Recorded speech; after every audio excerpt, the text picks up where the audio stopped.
As more and more begin to know, the status quo has got to go. They're bound to say yes to a man named Dr. No, a man who makes the establishment panic. Grassroots are growing way too wild, too organic. Hello, everybody, and thank you for tuning in to the Weekly Report. Why we must come together. One of the greatest influences on both my personal philosophy and the strategy of how to promote it was Leonard Read, the founder of the Foundation for Economic Education. Read founded FEE in 1946, just as World War II was ending and the U.S. government was about to embark upon a Cold War with the Soviet Union. Read must have foreseen the expansion of government that was coming, both at home and overseas, and he started FEE to spread the message of non-interventionism and freedom. You could say that FEE was the first modern libertarian organization. Leonard Read was so effective in his role as leader of FEE because of his demeanor. He was kind and gentle in his approach, but he never compromised the freedom message. People should be able to do whatever it is they want without any interference, he believed, as long as they weren't hurting anybody. In our age, where everybody is an activist, Leonard Read's approach may seem unfamiliar or even quaint. Read believed that instead of trying to save the world, it was important to first educate himself.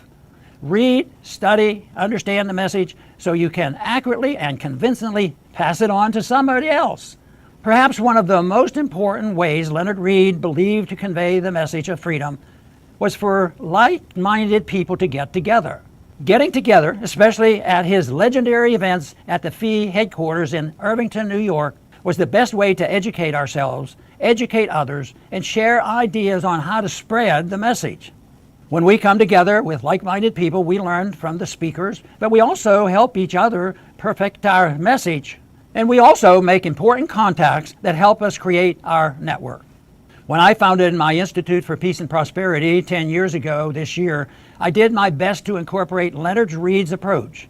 In order to best promote civil liberties at home and non-intervention and overseas, we need to understand the issues to the best of our abilities. And one of the best ways to do that is to come together with others of like mind. Our institute started holding conferences in 2016 with our first big event in Washington, D.C. to a sold-out audience. Since then, we have expanded our conferences to include Houston, Charleston, South Carolina, and even here in Lake Jackson. While it is true that we have a loyal core who attend many of our events, we were pleased that at our recent Houston conference, a show of hands revealed that about half of the attendees were at their first Ron Paul Institute event. We have featured important speakers like Julian Assange, Robert F. Kennedy, Colonel Douglas MacGregor, and so many others. We have learned from their insights and experience. But just as importantly, we have developed and expanded the network of people who understand the message of peace and are ready to spread it further beyond our circles. That is what this is all about.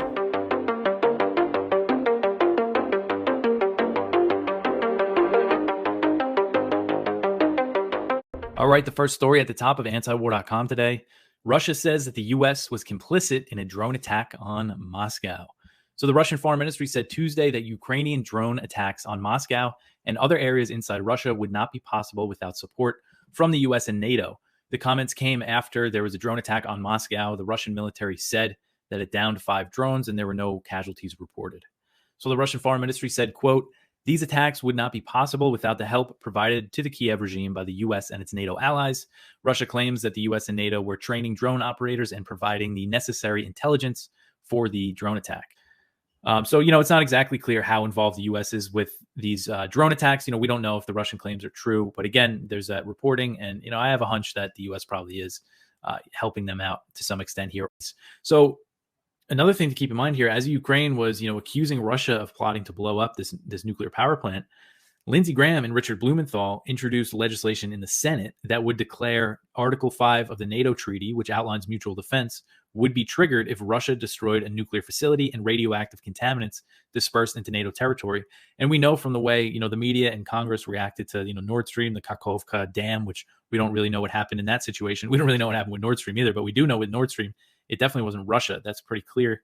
And, Western governments have admitted that now, but we know the reaction. If this happens, it's going to be a disaster. I mean, who knows exactly? I'm not sure what would happen if this nuclear power plant was blown up.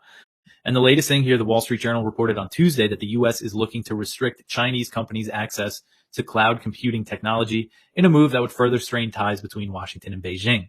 So the Biden administration has significantly escalated the trade war with China. All the tariffs, Trump-era tariffs, are still in place, and they've imposed sanctions to restrict the export of advanced semiconductors and semiconductor manufacturing equipment to China. And those sanctions were imposed last fall. The U.S. has also pressured other countries that export the technology to impose similar measures, and that's Japan and the Netherlands, and they're going along with it now. And the Wall Street Journal report said that the new rule would require U.S. cloud companies to seek permission before providing cloud computing services that use advanced artificial intelligence chips to Chinese customers. The idea is to prevent companies in China from gaining access to computing capabilities via cloud services that use the advanced chips that the U.S. is trying to restrict going to China. So it's the semiconductors that they're banning being sold to China that are used for these cloud capabilities. So they don't want China having access to that. And of course, this is all in the name of national security. That's how they justify anything like this. The report comes as U.S. Treasury Secretary Janet Yellen is preparing to visit China, where she's expected to arrive Thursday. So this report, I think the Wall Street Journal just tends to come out with reports that could, offset diplomatic steps that the Biden administration is taking with China. But according to the New York Times, Treasury officials are downplaying expectations for Yellen's visit, saying that there won't be any major breakthroughs and that the purpose of the visit is to improve communication. Similar to what the State Department said before Blinken went there. They said, no breakthroughs. This is managing competition. That's the line. Here's Gerald Salenti with today's trends in the news. Judge, it's one day after Independence Day. Thank you for being here. It's a pleasure to be with you, Gerald. Independence Day, of course, marks the beginning of the last just and moral war that Americans fought, which was a war to secede from a tyrant, King George III. Yep. And as you said, last war, how many we fought since then? Oh, God. Probably, if you count all of them, well into the hundreds. Most people could only name a half dozen or so. But they were all wars of opportunity or wars of empire. The only moral one was the revolution. Yep. Congress has turned the president into a prince. Whether you take Barack Obama or George W. Bush or go all the way back to FDR, who signed an executive order saying, surrender your gold. Give us your gold. Yeah. I just ordered it. And people began to turn in their gold until somebody said, FDR, well, you can't order it. You got to pay for it. Or give us your gold for $25 an ounce. And what did the feds do with it? They sold it for $35 an ounce. Yep. I mean, this is just tyranny at the highest sort because the Congress has permitted it and authorized it. And then the power that the Congress in the 1933 gave to FDR is still there for Joe Biden to use today. And it's the same with Harry Truman and Dwight Eisenhower and JFK right up to Joe Biden. In every era, the Congress gives more authority to the president, making him or her more and more like a prince or a princess. Well, of course he is. Every time these clowns go anywhere, they roll out a red carpet for him, and all the little boys and girls in their military drag salute. No liberty-minded thinker I know of seriously argues today in favor of hereditary monarchy. Well, again, we have it when you look at the Bushes and one after another. It's one big club and you ain't in it. Little Andy Cuomo, the list goes on. But many of us are fearful of an out-of-control democracy, which is what we have in America today. I say tyranny because there remain in our federal structure a few safeguards against runaway federal tyranny, such as the equal state representation in the Senate, the Electoral College, the state control of federal elections, and life-tenured federal judges and justices. And then you go on to say, of course, the Senate, as originally crafted, did not consist of popularly elected senators. Rather, they were appointed by state legislators to represent the sovereign state as states, not the people in them. Could you explain that? So James Madison's genius was to construct a federal table with three sides. At one side was the president, the concept of nationhood or statehood. On the second side was the people in the House of Representatives. On the third side were the states. Remember, as Ronald Reagan said in his first inaugural address, the states formed the federal government and not the other way around. The federal government existed when each of the 13 states ceded away a little bit of their authority to the federal government. By the way, if I had been the drafter of that speech for him, I would have added the following line. And the power that the states voluntarily gave to the federal government, they can take back. That line is not in there, but if I drafted it, I would have pressed him to add that line. When Woodrow Wilson and the progressives in that era, Republicans and Democrats, Teddy Roosevelt was as much a proponent of this as was Woodrow Wilson, voted for the 17th Amendment to make the senators popularly elected. It became a glorified House of Representatives. It didn't represent the states as sovereign states. It was just a House of Representatives all over again, but for 6 years instead of 2. So the needs of the states, their recognition as sovereign entities, their ability to nullify federal behavior inconsistent with the federal Constitution, all of that went away like that with that amendment. Wow. This war in Ukraine, they just keep ramping it up and ramping it up. And now the baloney being spilled out by this guy who used to be a sitcom actor in Ukraine and played the piano with his penis. There he is over there, Zelensky. I'm not making this up. He's saying now that Russia's going to bomb the nuclear power plant that they're in control of. And that's making all the news. And week after week, we're seeing more and more articles coming out about the possibility of a nuclear exchange. If this happens, it's the end of life on Earth. It will probably happen, if it happens, with the Ukrainians bombing their own nuclear facility so as to enrage NATO. Now, Gerald, you're talking about something that could happen as we speak. Yeah. NATO is meeting on July 11th. That's next Tuesday. If he plans to enrage NATO, his people will attack that nuclear facility before July 11th. So there's time for the damage to be done and the rage to be generated. This could happen any hour now. And there's any hour. Yep. And there's virtually no pushback in the media. You're not allowed to talk about it. And the stupidity, again, didn't you know that Russia bombed its own Nord Stream pipeline? You're right. Russia wanted to stop selling natural gas to Northern Europe. So instead of turning it off, it destroyed the pipeline. I mean, this just doesn't make any sense at all. We all have seen Cy Hirsch's research, which the mainstream media rejects because he beat them to the punch. Yep, that the United States was behind this. And then they blew up that dam and the hydroelectric plant, which the Russians were in control of. But of course, the Russians killed their own people and blew up their own plant that they were in charge of, according to Zelensky. And now Zelensky, and they keep repeating it in the media over and over and over, says that Russia's going to blow up the nuclear power plant that they're in control of. So they're going to kill more people. Oh, and of course, Russia wants to blow up the nuclear power plant because the wind doesn't blow toward Russia at all, or Crimea. No, it only stays in Ukraine. I mean, this is insanity, and there's no pushback about it. Gerald, believe it or not, the war is popular in the United States until American boys come home in body bags. Then you'll see a radical. No, you don't see. You're not allowed to show the body bags. You forgot? I did forget. Remember, they did that with the Iraq War. Yes. Well, that's George W. and Dick Cheney. Yep.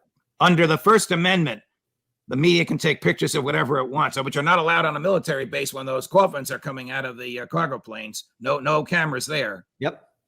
So it's not like the Vietnam War where they showed all this. What do they call these little clowns? Embedded reporters. You had to be an embedded reporter in order to go to the war front. Yeah, you're in bed with the clowns running the show. Embedded.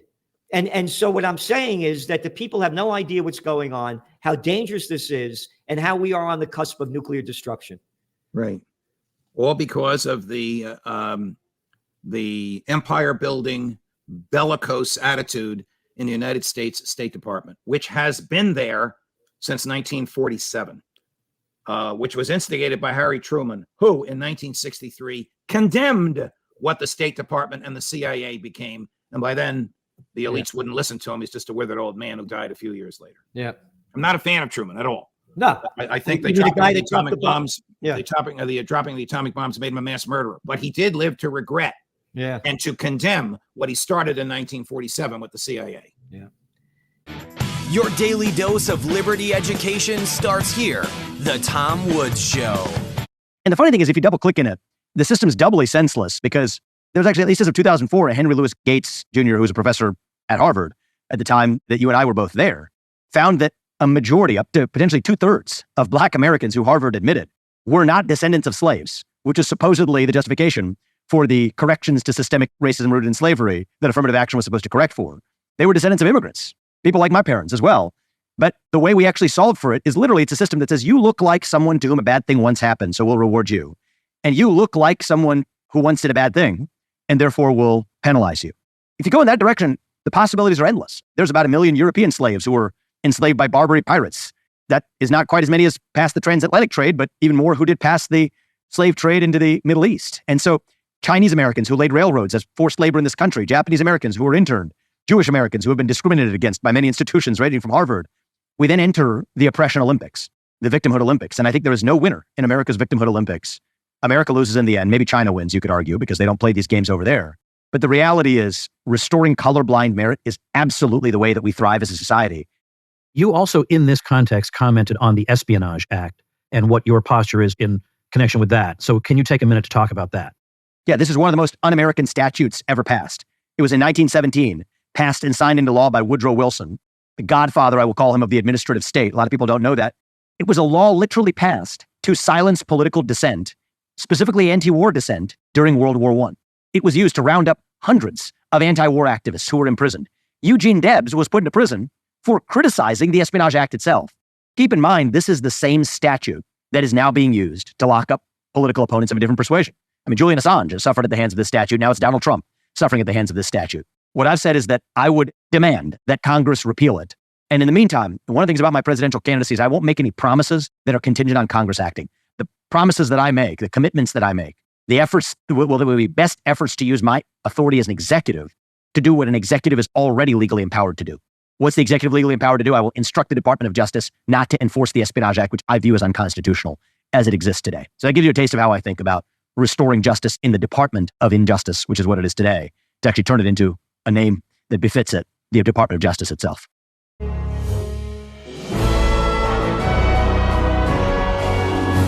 Don't care. But you know what I got to thinking is Biden's, Hunter's in trouble all the time. Yeah, he is. And I think he is a hidden libertarian. He's instinctively very libertarian. When you think of it, he's against the drug laws. Yeah. So he's against the drug laws. He's against the gun laws. Yeah. That makes him pretty good. And he doesn't like taxes. So I think we should nominate him, not really now, as an honorary libertarian, because he's following some of the things. The libertarians just roll over, we pay our taxes, and we do these things. We want to fight the battle, but we want to live within the system. But I guess he might have an instinct there. He really is honorary libertarian. But I don't know. We may get some grief over this program today. So. We can put up that first clip, and this is from the Washington Examiner. Of course, they draw the conclusions. They infer the conclusions. It's a mystery. Cocaine found in White House after Hunter Biden visit. And there's some speculation as to whether Hunter actually lives in the White House. And there was also some disagreement as to where they actually found these narcotics. Were they in the library? Were they in the West Wing? Were they in the conservatory with the candlestick? No, that's a different issue. But I suspect because the president is working there, that they've pretty much got everything under surveillance, I would hope actually. So there should be a camera somewhere of someone taking out this packet. But this could be used as further evidence that the drug war is a farce. Yeah. It never worked. And, it used to be, and it still happens. We still have a lot of drug wars and a lot of drug people being arrested. But they find that the drug war, if they never could even keep the drugs out of the prison, there's wheeling and dealing in the prison. Yeah, so sure. I guess the White House is sort of like a prison for some people. This is from the Wall Street Journal. Judge rules that Biden administration likely trampled on free speech on social media. And if you go to the next one, this is a federal judge, and I'm not an expert, but I would love to see this go before the Supreme Court. Because a federal judge ruled the Biden administration likely trampled on the First Amendment by trying to eliminate what it saw as disinformation on social media. And the judge issued a broad preliminary injunction limiting the federal government from policing online content. In a 155-page ruling issued Tuesday, U.S. District Judge Terry Doughty of Louisiana barred White House officials and multiple federal agencies from contacting social media companies with the purpose of suppressing political views and other speech normally protected from government censorship. It's just great that this is happening, and a lot of the people now are saying that it's the government interference. They shouldn't be partners. They shouldn't be in business with the social media or any media. And that's where the problem is they're buddies, and they work hand in glove. But the other side that might be good, and I think it's already worked. They're taking a little closer look at the FBI. Yeah. Because the FBI is the one that's probably most involved, and they've been accused of participating in deciding who gets to be canceled. Yeah. Not just the bad guys, the people who are lying. And we're going to give them the truth. We're the government. We know what the truth is. Yeah. Well, we've been grappling with this through the COVID years because, there was a lot of response, a lot of it from libertarians saying, hey, these are private companies. You can't dare say what they can or cannot allow on their platforms. And that was a difficult issue. But we absolutely learned without equivocation through the Twitter files that these were not simply private entities acting as such. They were acting at the direction of the United States government to the person, pointing to, you got to get rid of this person, you got to get rid of that person. Now, what I would love to see is this whole thing expanded. And when with this is actually a very narrow ruling. If we can put the next one on, actually, I think it'll explain it more. If you go next to the next one, yeah.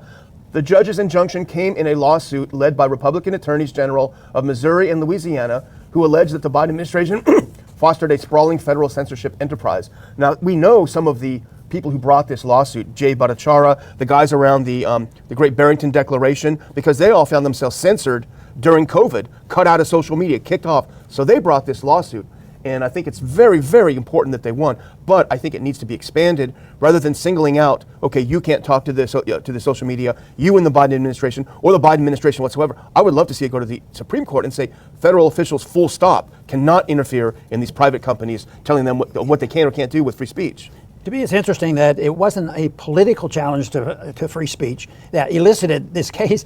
It was the attack on science. You'd think that should be the last place I do it. But here they all pop up on science. But that shows you the power of the military-industrial complex, the pharmaceutical industry. And they were the ones that were able to use this weapon, the government coming in. And, of course, the government with the money and the subsidies and everything else is so powerful that they can get these companies. So the companies are roll over. The victory on this is corporatism and the greatest danger is that of accepting the whole principle of fascism, where they become really close partners. But they're pretty close now, more so than they want to let us know. Yeah.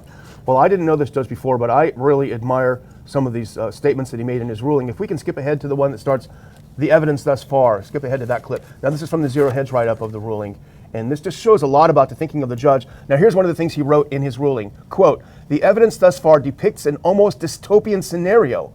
During the COVID-19 pandemic, a period perhaps best characterized by widespread doubt and uncertainty, the United States government seems to assume a role similar to an Orwellian ministry of truth. He continues, the judge continues, the White House defendants made it very clear to social media companies what they wanted suppressed and what they wanted amplified, wrote Dowdy. Faced with unrelenting pressure from the most powerful office in the world, the social media companies apparently complied. From administration officials, these are U.S. government officials, contacting social media companies saying they represent, quote, examples of coercion, and I don't think anyone would disagree with the judge saying that these direct quotes from the White House to the social media companies. Here's the first one. Cannot stress the degree to which this needs to be resolved immediately. Please remove this account immediately. Next one, they wrote to Facebook. Are you guys blanking serious? And I take out the word. I want an answer on what happened and I want it today. There's the White House writing to Facebook. Here's another one. This is a concern that is shared at the highest, and I mean highest, levels of the White House. And here's the next one. Hey folks, I wanted to flag below tweet and wondering if we can get it moving on the process of having it removed ASAP. So here is what the federal government was doing. Here's what the Biden White House was doing. It was constantly writing to Twitter and all the other ones saying, this guy needs to go, this guy needs to go, this guy doesn't have First Amendment rights, this guy has to, be removed. So it's pretty shocking. But this is what Meta said, that Meta is Facebook. Meta also stated, quote, we think there is considerably more we can do in partnership with you and your team to drive behavior. So here are the companies getting literally into bed saying, we want to drive the behavior of Americans in a way that pleases the White House. That sounds so corrupt to me. Is none other than Mike Pence. He was in Ukraine last week saying we need to send more weapons and get more involved in that war. And then he stopped over at the MEK. The MEK is a terrorist organization, or at least it was until the U.S. decided to take them off a list. It's a crazy death cult. And here is Connor Freeman of the Libertarian Institute saying Mike Pence and other Republican hawks back regime change in Iran at an MEK rally in Paris. Go to the next one if you can. Former U.S. Vice President Pence participated in a rally outside Paris by the exiled Iranian terrorist cult, the Marxist Islamic Mujahideen-e-Khalq, headed by Maryam Rajavi, and their political front, the National Council of Resistance for Iran. So he went over there saying, we need to be more and more hawkish. We need to overthrow Iran. We need to fight in Ukraine. Well, you would say, well, why is this a good news story? This is depressing. Well, the reason it's a good news story, if we could go move ahead to that chart, because this is one of the more recent polls of the GOP challengers. And I hate to break the news, Dr. Paul, but Mike Pence and Nikki Haley are not doing very well in the polls. So you have the top two contenders. Trump, who was indicted, is actually pulling even better than he was before. DeSantis has lost a bit. But as we know, Trump and DeSantis both have dialed back their traditional old line GOP hawkishness, and as a result, they're much more popular. Yeah, there for a while when Haley and Pence is well known, I thought, well, what if Pence won? And he put Haley as vice president, or vice versa. But good news there, the people aren't falling for their stories. Yeah, I think that's great. Nobody wants these hawks.